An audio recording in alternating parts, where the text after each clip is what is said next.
Xerox ಮಾಡ್ಕೊಳ್ಳೋದು ಎಲ್ಲ ಇದೆ ಚಿಂತಾಮಣಿ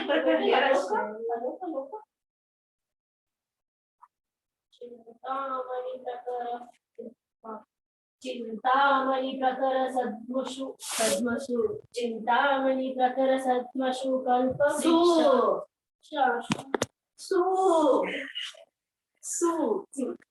चिंतामणि प्रकर क्वांटम ಅಂತ ಹೆಸರು ಹೇಳ್ಕೊಬಿಟ್ಟಿದ್ದೆ ನಾನಂತೂ ಕ್ವಾಂಟಮ್ ಚಿಂತಾಮಣಿ ಪ್ರಕರ ಸದ್ಮಸು ಕಲ್ಪ ವೃಕ್ಷ ನಿನ್ನಲ್ಲಿ ಹೇಳ್ಕೊಟ್ಟು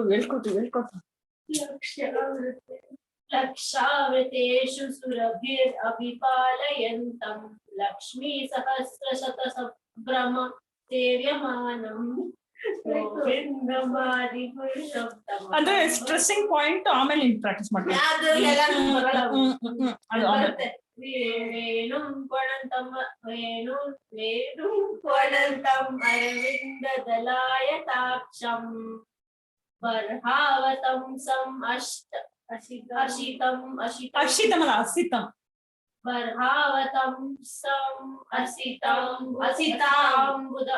बर्हावतं सम असिताम्बुद सुंदरांगम कंदर्प कोटि कमनीय विशेष Shobham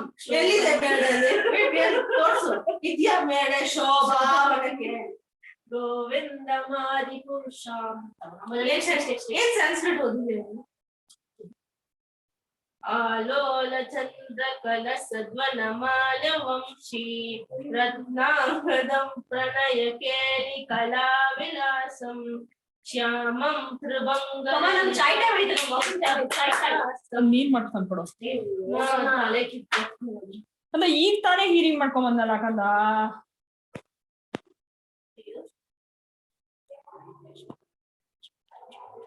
so one not was be Halol चंद्रक लसद Halol चंद्रक लसद्वनमाल Banshi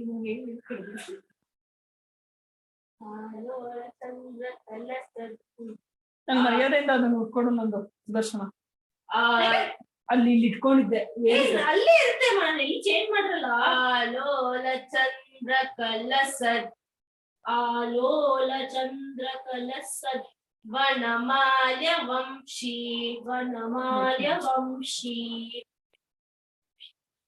Halol चंद्रक लसद वनमाल्य Banshi Halol चंद्रक लसद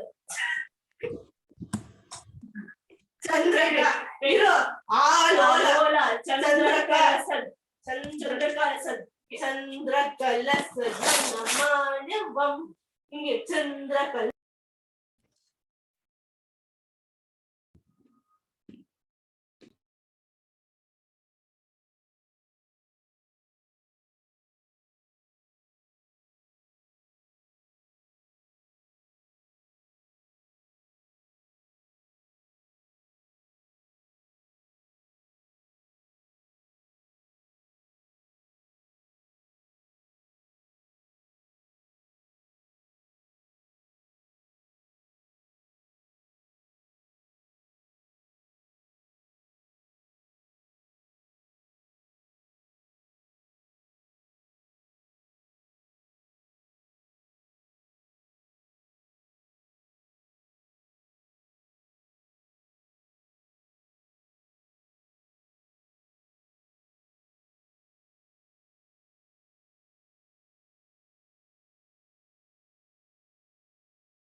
Okay, just give me a minute. Okay, just see where I should.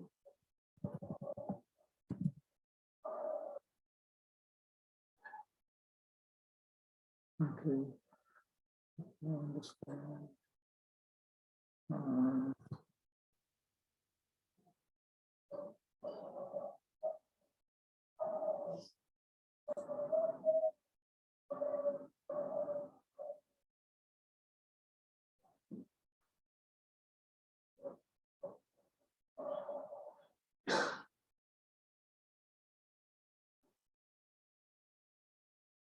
And does it take so much time? Okay, here is.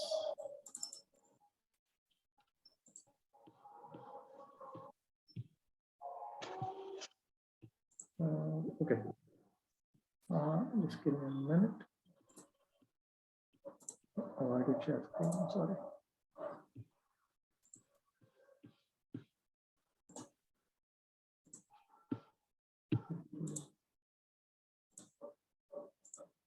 It's important for me.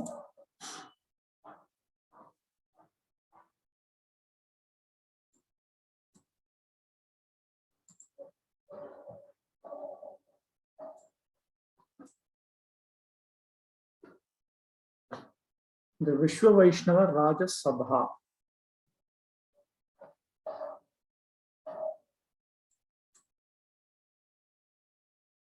On 5 February 1990, the Avirbhava Tithi of Sri Vishnupriya Devi at the Ulta Dingi Junction Road Center, Srila Saraswati Thakur re-established Srila Bhaktivinoda Thakur's Vishwa Vaishnava Raja Sabha as the Vishwa Vaishnava Sabha, as the Vishnu Vaishnava Raja Sabha.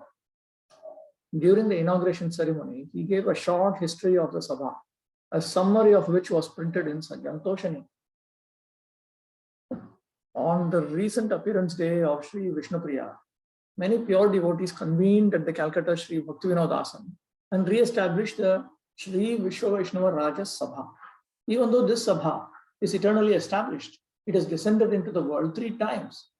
11 years after the disappearance of Mahaprabhu, when the world was beginning to darken, 6 brilliant stars remained arisen in Sri Vrajamandal and were engaged in the service of Gaurachandra's Vishwa Vaishnava Raja Sabha. Apart from them, several other Mahatmas, headed by Srila Bhugarbha Goswami, Srila Lokanath Goswami, and Srila Kashishwar Goswami, beautified Sri Gaurachandra's Vishwa Vaishnava Raja Sabha. 64 dear associates of Sri Gaurasundar and the 12 friends of Srila Nityananda Prabhu increased the beauty of this Sri Vishwa Vaishnava Raja Sabha. Srila Nityananda Prabhu's Namhatta was a main branch of the Sri Vishwa Vaishnava Raja Sabha.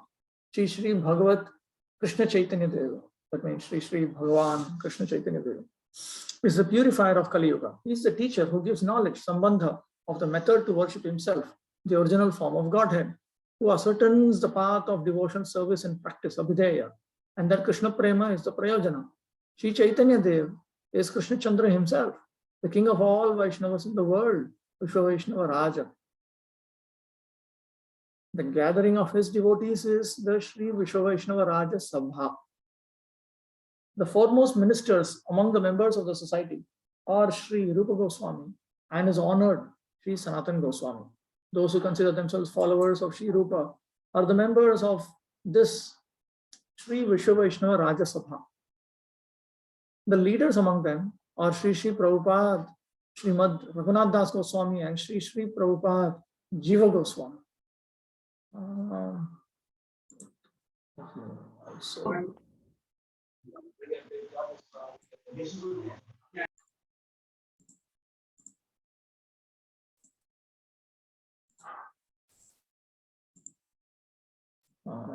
One minute. What am I looking at? I'm looking at.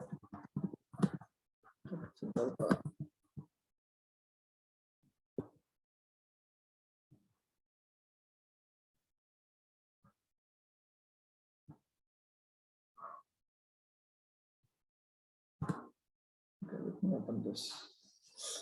This is Tattva Sandarbha. of Jiva Goswami, and it ends with a note by Jiva Goswami, in which he talks about Vishwa Vaishnava Raja Sabha.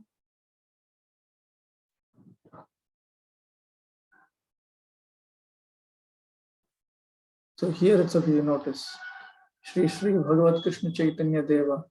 You notice the name Shri Rupa Sanatana. This is that. The expression is originally from Jiva Goswami. During that period of misfortune for the world's inhabitants, after Shri Gaurachandra displayed the pastime of his disappearance, Srimad Jiva Prabhu preached Shri Bhagavata Dharma on the command of Shri Shri Rupa Sanatana. Those who Shri Shri Rupa Sanatana accepted as disciples became the leaders and later the directors of the Sabha. After becoming the prime director of the Sabha, Shri Jiva Prabhupada termed the teachings that Shri Rupa had propagated in the Sabha as the Bhagavata Sandarbha. That should be an A. Or Shat Sandarbha. Shat means six Sandarbhas.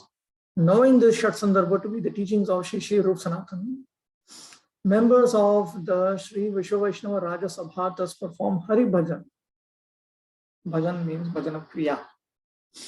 The pure and transcendental method of worship given by Srimad Raghunath Das Goswami, one of the leaders of the Shri Vishwa Vaishnava Raja Sabha, by bearing the commands of Shri Rupa on his head, is the adorable object for devotees of Shri Gaura.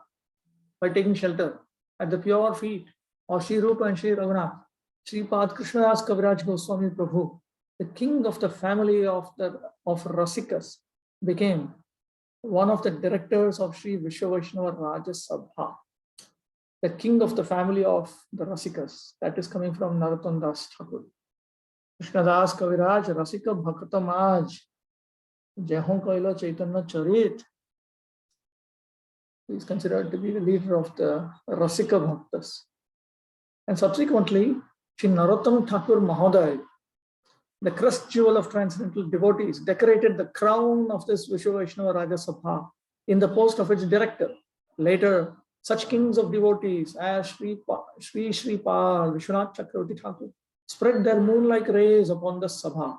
The darkness of night cannot always predominate over the three worlds, which are covered by ignorance. Therefore, we sometimes behold shining stars in the spiritual firmament. Firmament means sky, which is based in the moon-like rays of Sri Gaurachandra. In 399 Gaura era, 1885 AD, a brilliant star of the universal Vaishnava firmament re-illuminated the Sri Vishwa Vaishnava Raja Sabha. During that period, many people in the great city of Calcutta received light from this Sabha. As a result of that light, the sight of the cooling rays of Sri Gaurachandra reflected in loving eyes is nowadays visible in this world.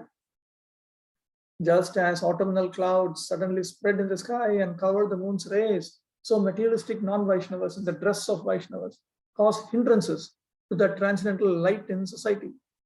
It is now 4 years since the servant of the king of universal Vaishnavas and leader of Sri Rupa's followers departed from this world, and sometimes his light is covered by mist.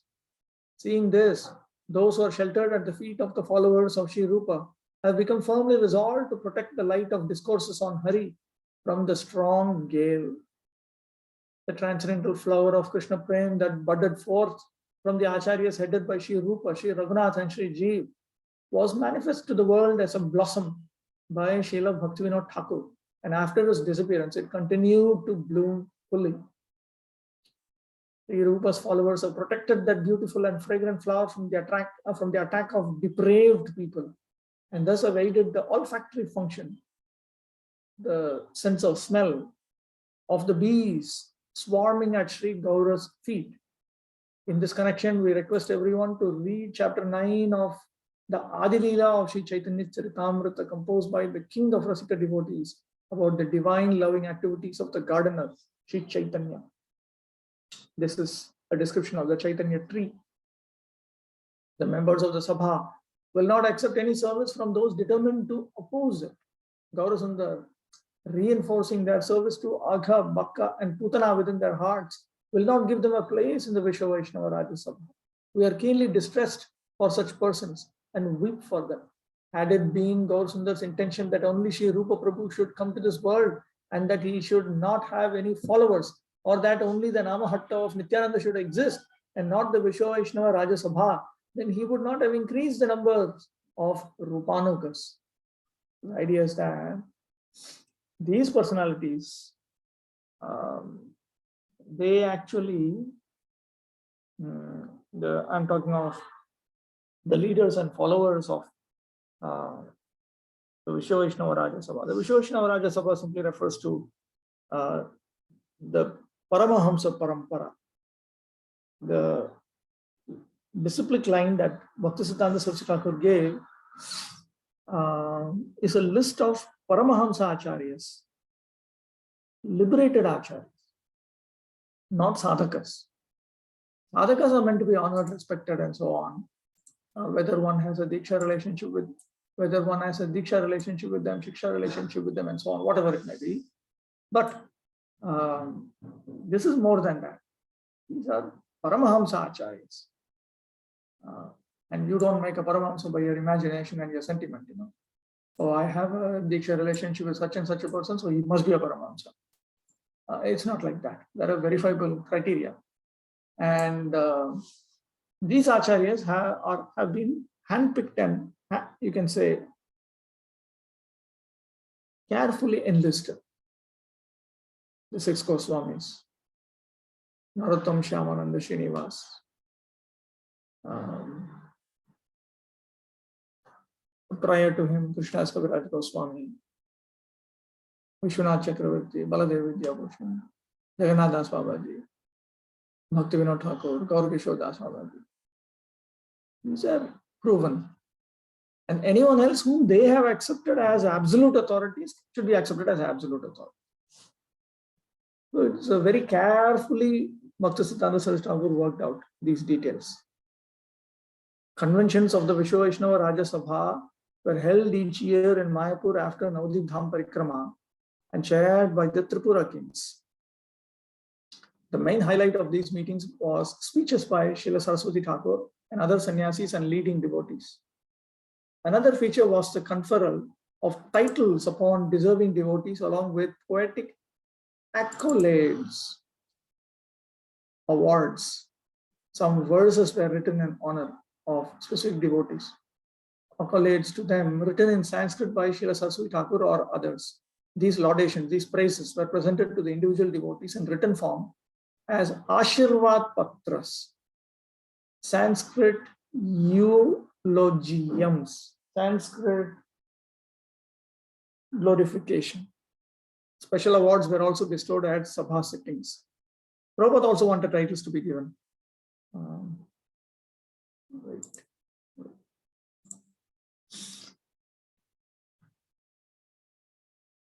Let me see if I can trace it now.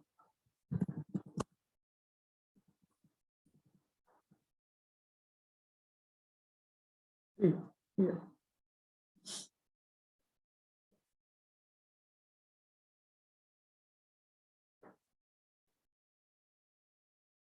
This is in 1977.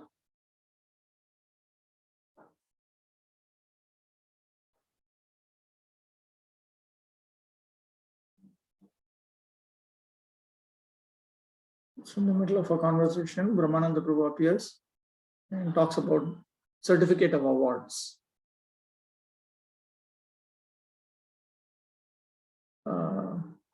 And then Prabhupada says wording is a little more, can be reduced. Then you said you wanted to give certain titles for different categories. And then he's giving some directions how to do it. Then if you use good paper, then a script will write the title.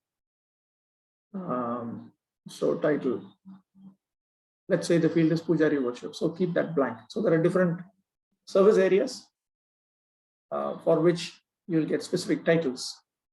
So the title, then Prabhupada, he says, look at this. He's asking, where is our Pandit? Pandit, our Pandit refers to, what's the name of that, the famous devotee whom Prabhupada trained?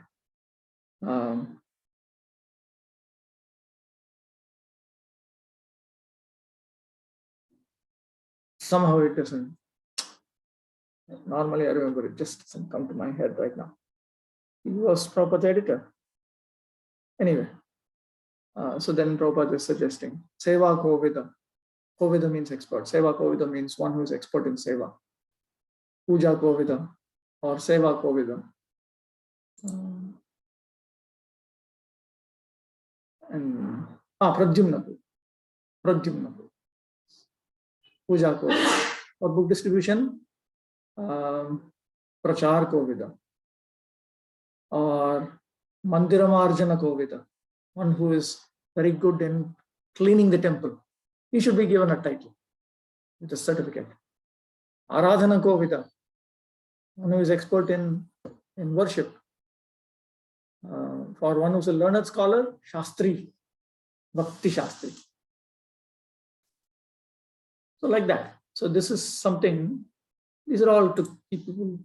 So this is coming from Bhaktisiddhanta Saraswati Thakur. Various titles. You'll come across as we go through this, you'll see various titles, very interesting titles we'll come across. And he also would give them Sanskrit verses glorifying that devotee, written. And these are all important. Within ISKCON, we must do it. Prabhupada said in 1977, we still haven't done it. At least now onwards, we should do.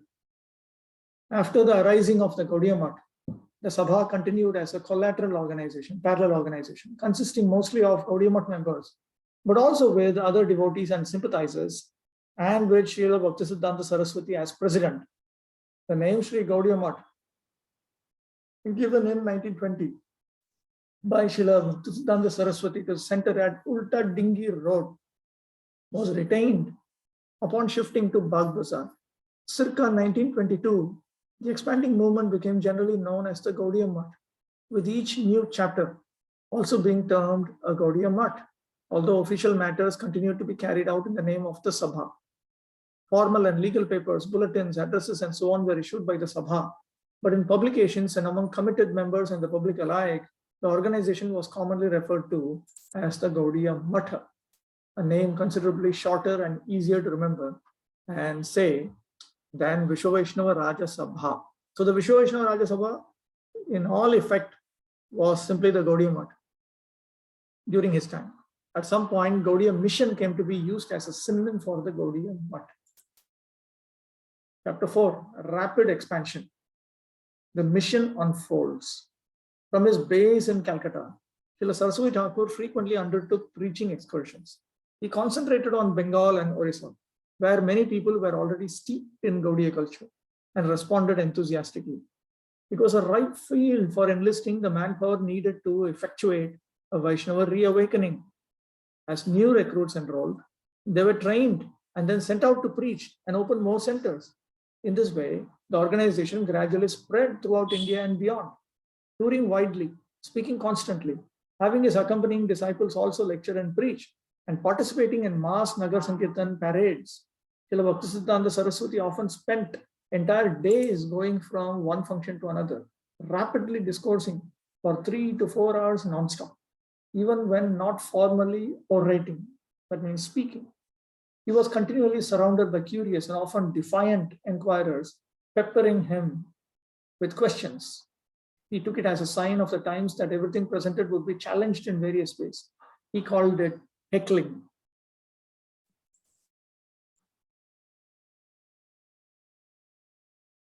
Heckling. And considered it his duty to answer each person individually, which he did with innumerable quotations from Shastra, supported by keen logic and philosophical insight.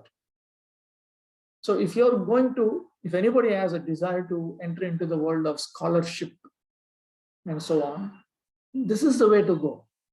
And not consider it a problem when people object, and when they challenge you, when they criticize you, you get mentally disturbed and all that. Then you are not fit for this kind of scholarly preaching. Scholarly preaching means you have to become tough skin in order to deal with everything, in order to support the teachings of Lord Chaitanya Mahaprabhu as presented by the Parampara Acharyas, by analyzing Lord Chaitanya's teachings as the ultimate exposition of reality, surpassing all relative truths, speculations, and ideations.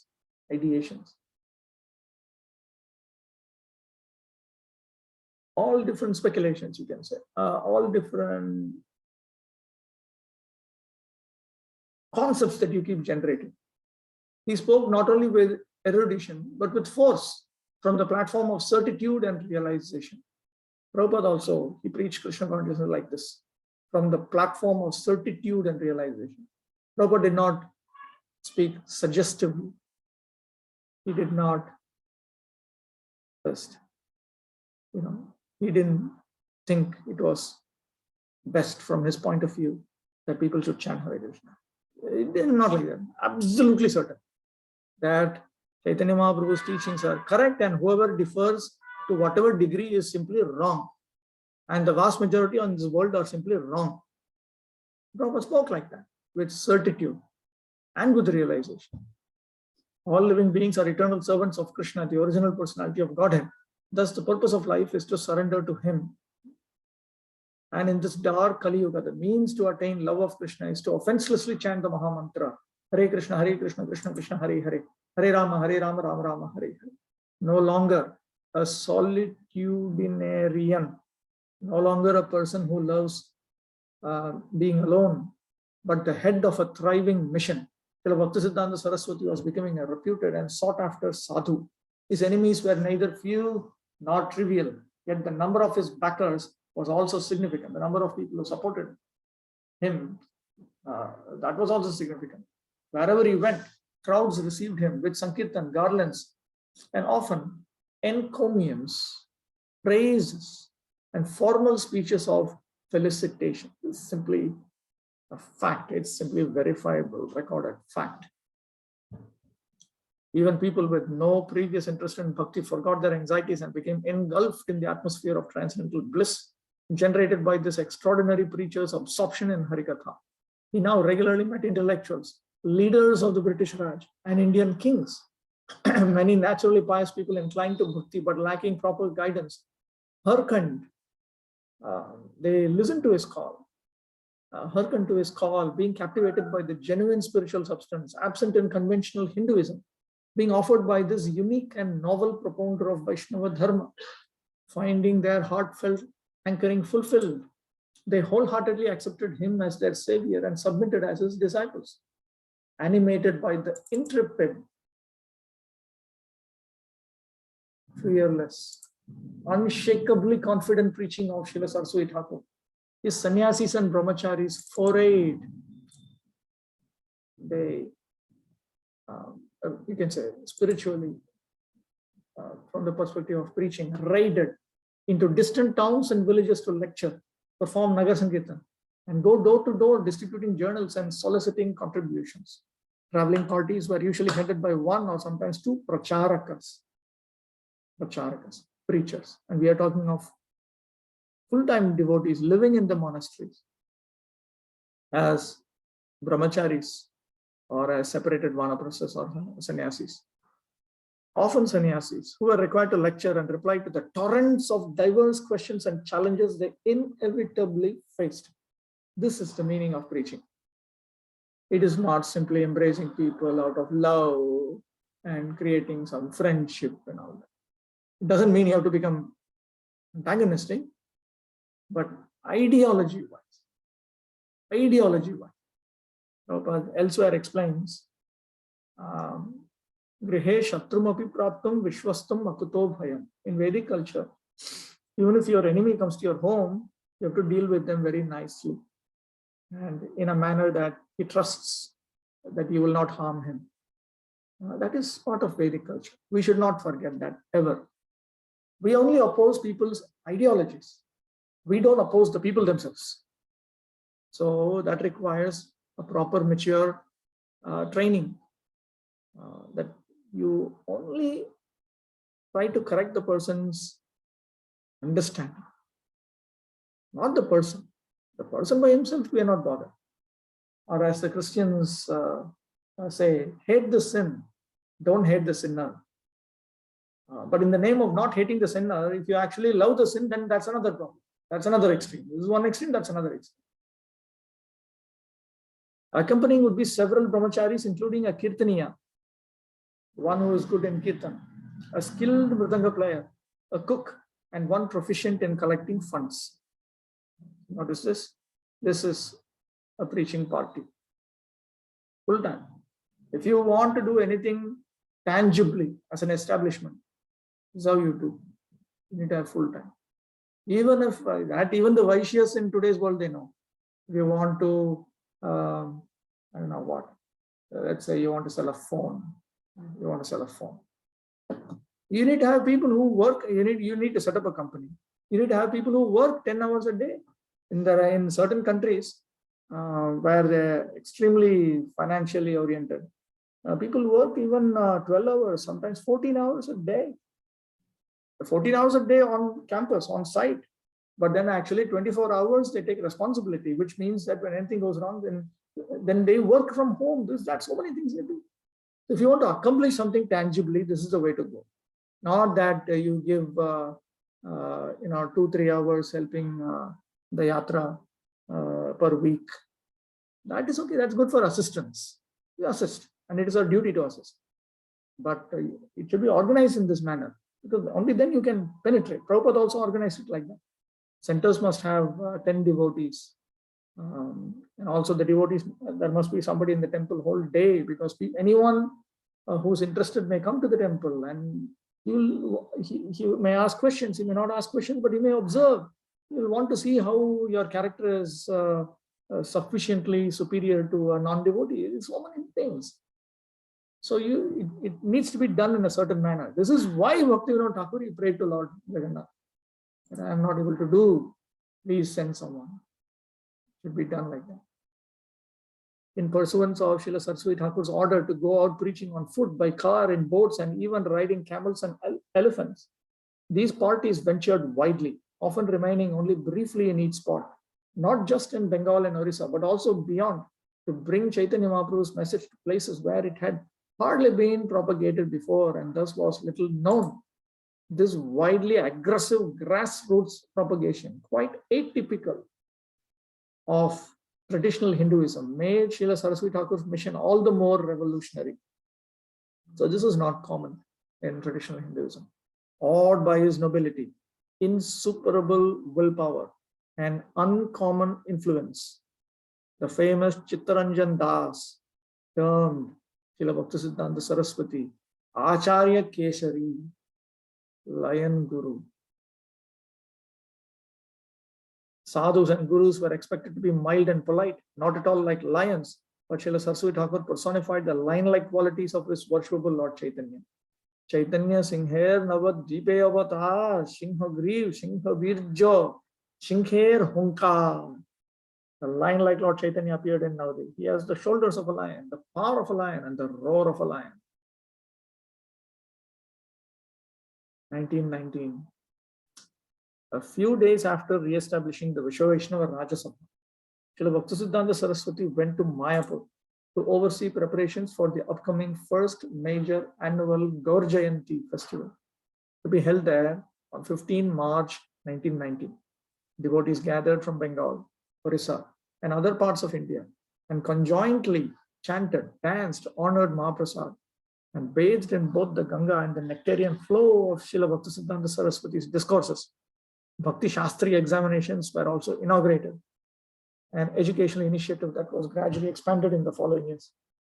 Bhaktisiddhanta Saraswati Thakur's Bhakti Shastri is much more deeper. I think it was a study of Chaitanya Charitamrita with the commentaries, and Chaitanya Bhagavat with commentaries, and some other texts. Bhaktisiddhanta Saraswati Thakur had eventually worked out a very detailed curriculum of study. Here in Mayapur Institute, we are interested in making that into a reality. Bhaktisiddhanta Saraswati Thakur used to have exams for Bhakti Shastri on Gaur Purnima day. On Gaur Purnima day, he said this is the right day to do this exam, because it completely absorbs you. On Gaur Purnima day, the exams itself would go on for a few hours, and then he himself would personally correct the answer sheets, sometimes till late at night. We will see that, it will come. On 20 April, accompanied by many devotees, Srila Bhaktisiddhanta Saraswati visited Ramjivanpur, a village about 50 miles northwest of Calcutta, and established a Bhaktivinoda Asana at the local Gaur Vishnu Priya temple.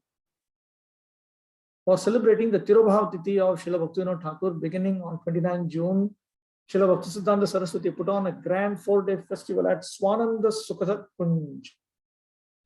This is Bhaktivinoda Thakur's place at Godrumadvi. When we cross the Jalangi, we come to Bhaktivinoda Thakur's home in Godruma. This is that. The first such annual function to be held there. During the observance, he installed the deity of Srila Bhaktivinoda Thakur and delivered a speech titled Service to the Acharya, in which he elaborated on worshipping the Acharya's deity form. He concurrently observed the 4th annual Virahama Utsav of Srila Bhaktivinoda Thakur's dear servant and associate, Srila Krishnadas Babaji Maharaj. In August, after celebrating Janmashtami, Srila Bhaktisiddhanta Saraswati held a 3-week ceremony for remembrance of Hari at the Bhaktivinoda Asana in Calcutta. He lectured daily on Sri Chaitanya Charitamrita, Srimad Bhagavatam, and Vedanta Sutra.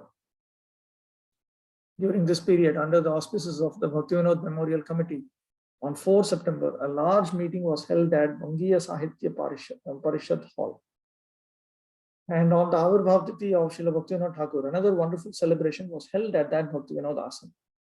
In October, a severe cyclone destroyed countless lives and properties in East Bengal. Just before Srila Bhaktisiddhanta Saraswati was scheduled to visit there, swollen rivers teemed with the float sand, the wreckage that is found floating in a river and so on, of wrecked houses and dead bodies of animals and humans. And hardly a boat or other functional conveyance vehicle was available. Undaunted, not being even slightly bothered, Srila Bhaktisiddhanta Saraswati went ahead with his tour and amid devastation and stench, repeatedly explained verse 10.14.8 of Srimad Bhagavatam. Tatte nukampam susami kshamano gunjana evatma kritam vipakam hridvagapur vir vidathan namaste jiveta yo mukti padesa daya bhak. My Lord, one who earnestly waits for you to bestow your causeless mercy upon him, while patiently suffering the reactions of his past misdeeds and offering you homage with heart, words, and body, is surely eligible for liberation, for it has become his rightful claim. Prabhupada also preached like this. Never gave the impression that when you take to Hare Krishna, when you take to Krishna consciousness, somehow or other the threefold miseries of material existence will disappear. Never said things like that. During India-Pakistan wartime, he was quite alive to the possibility that somebody might throw some bomb and we all may die, including devotee. Don't think that devotee means you cannot die in a war bomb and all that. It's not like that. Miseries of material existence will exist. You will not experience it when you progress in Krishna consciousness. That's all. Just like, let's say there's some storm. I am inside a secure environment. Storm is going to happen means it's going to happen. When there's a weather forecast which says, okay, a storm is coming. A number of times we have been given such a forecast and it actually came. Sometimes we have experienced storms for several hours, sometimes for 2 days, 3 days. But when we are secure inside a room or house or something like that, then you're not affected. But that doesn't mean that will not happen. So similarly, in Kali Yuga, people will have to receive reactions for the sinful activities that they carry out. So sometimes collective karmic reactions also come about. That is not going to disappear just because I'm chanting Hare Krishna, not that I'm chanting Hare Krishna. Like Prabhupada said, your color will not change from black to white because you've taken to Krishna consciousness. Nothing like that. Not that you'll be able to walk on water because you're chanting Hare Krishna. Nothing like that. You'll progress from Shraddha to Prema and get out of material existence. Which doesn't mean that you'll have to die and go back to God. the soul in Prema Bhakti directly accesses the spiritual world. Say it is like samadhi, like in Ashtanga Yoga. I think that helps our devotees understand it. Like in Ashtanga Yoga, when you sit in samadhi, you directly perceive Paramatma. Something like that. Now you perceive Bhagavan in his pastimes. You serve him in your spiritual body. In samadhi, it is samadhi. This Bhagavad Bhakti Samadhi. It is not Paramatma Yoga Samadhi, but it is Bhagavad Bhakti Samadhi, Seva Samadhi. After one attains Prema Bhakti. So it's just log out of the material world, something like that. Consider it like that. So Bhaktisiddhanta Saraswati Thakur, even in the middle of such a severe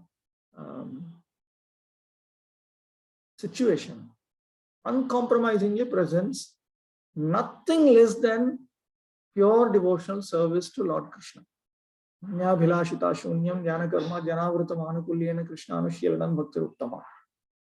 Not this artho jigyasura and all that, nothing of that type. This is his standard, and he will go nowhere lower than that. And still he attracted thousands of people. That is standard. So it also, when we say we are spreading Krishna consciousness, what Krishna consciousness, which quality of Krishna consciousness are we spreading? Are we spreading pure Hari Bhakti? Or is it what? What kind of devotion service? It is not enough just to get people to engage in chanting Hare Krishna and all that. What is it they have accepted? People accepted Krishna consciousness with so many misconceptions. With misconceptions that whatever I do, when I die, I go to Golok Vrindavan. Craziness, this is all. So, this has got nothing to do with Shuddha Bhakti. And Chaitanya Mahaprabhu was interested in his followers accepting Shuddha Bhakti and sharing Shuddha Bhakti. Nothing not accepting Shuddha Bhakti and sharing Ashuddha Bhakti. So there is a method by which it should be done. Bhaktisiddhanta Saraswati Thakur's particular method was to give the highest standard alone. Bhaktivinoda Thakur, his method is, he understands where people are at and he shows them a roadmap. See, this is where you are, that's where we need to go. Let's go. Now, if you don't even show a roadmap, it's not, and you simply say, okay, you chant Hare Krishna, all your problems will go away. Yes, all your problems will go away, but what does that mean? It means that after you come to the status of Prema Bhakti Samadhi, then you will not experience any problem. Either that is absolute reality, or if you are eligible to go to the spiritual world after you die, then you no longer reincarnate, you go to the spiritual world. You can say like that. But if people cannot hear even that, then Prabhupada has some ways of dealing with that actually. Not speak false things there, without speaking false things. It was in Chicago when Prabhupada attended a television interview in which he said that women should just submit to men and all. It became a matter of great controversy. So then when Satsarup Maharaj asks Prabhupada that people will think we hate women, then Prabhupada says, oh, in that case, just chant Hare Krishna. Just do Nagar Sankirtan. That's all. You cannot say something which is wrong. Instead, there are so many other things we can do. Other correct things, acceptable things. Here also we see astonishing how Bhaktisiddhanta Saraswati Thakur could speak so purely.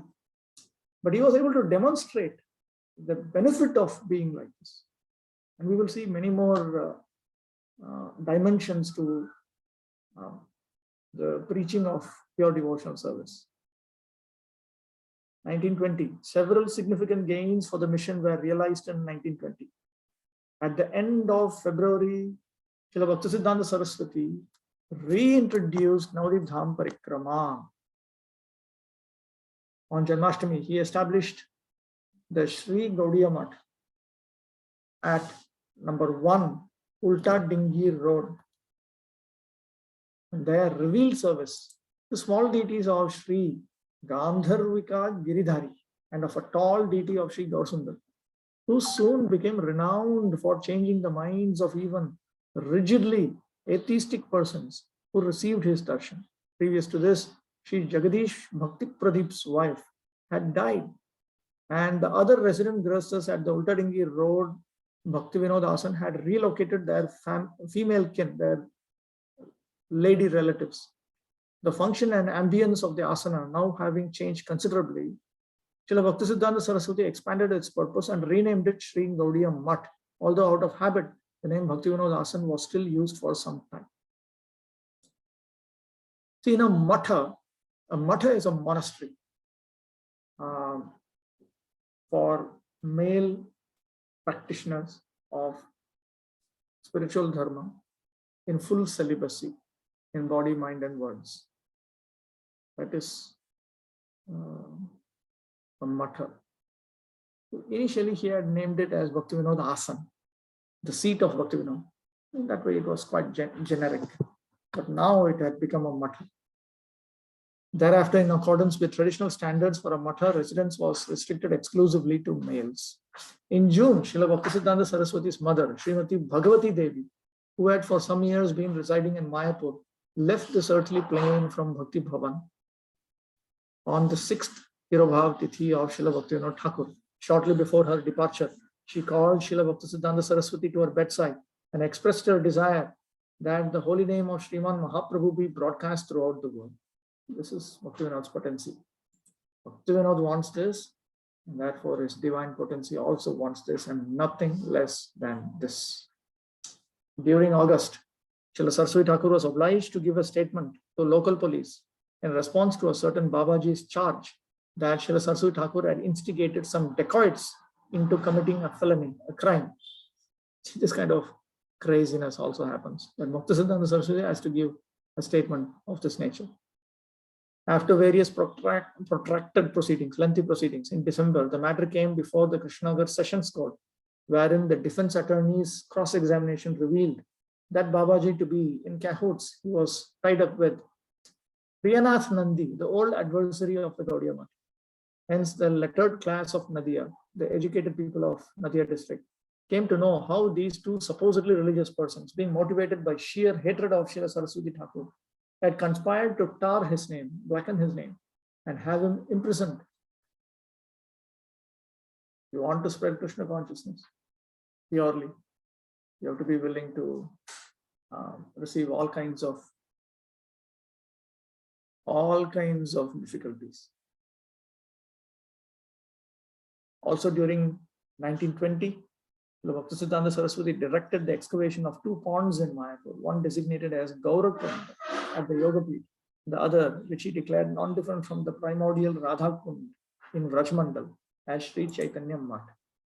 Vaishnava Manjusha.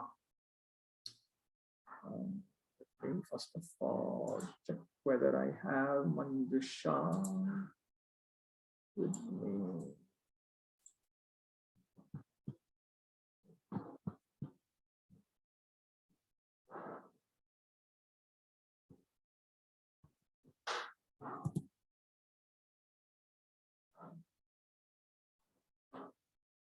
Just a second.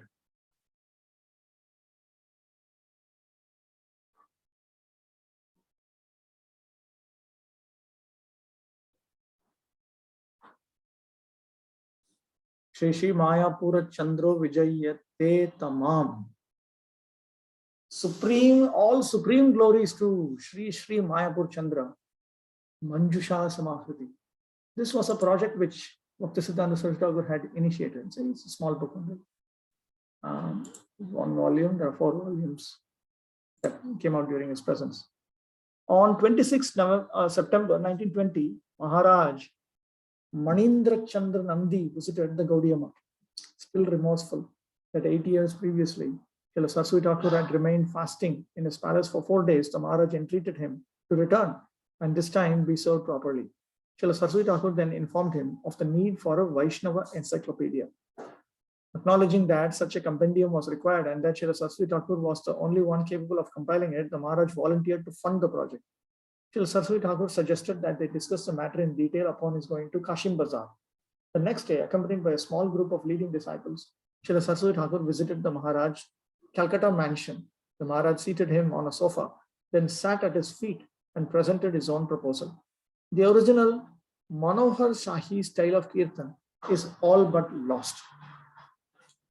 This was a style of Kirtan which was introduced, or I don't know if it was introduced or revived, around the time of Narottam Shamananda Srinivas, these three Prabhus.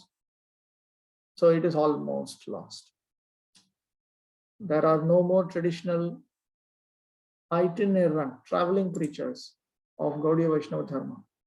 Let Jagadish Bhakti Pradeep go and preach, and two others go to Vrindavan to study Srinivas Acharya's Kirtan method with the intention of reviving it.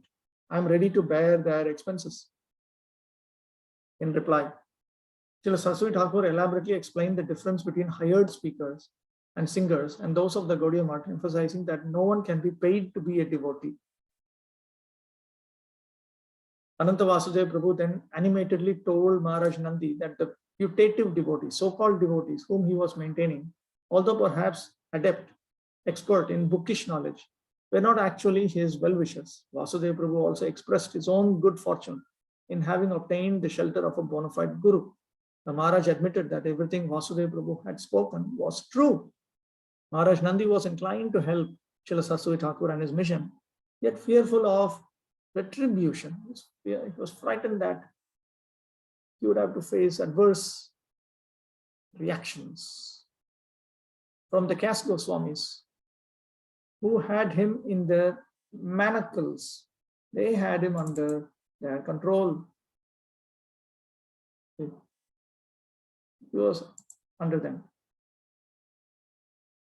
Well aware of this, Srila Saraswati Thakur fulfilled the Maharaj's wish, and on 20 October journeyed to Kashim Bazaar, where he requested a donation of 3 lakh rupees, the estimated requirement to research, compile and publish the anthology to be called Vaishnava Manjusha. Now 3 lakh rupees in 1920. This is a huge amount, really huge amount. Perhaps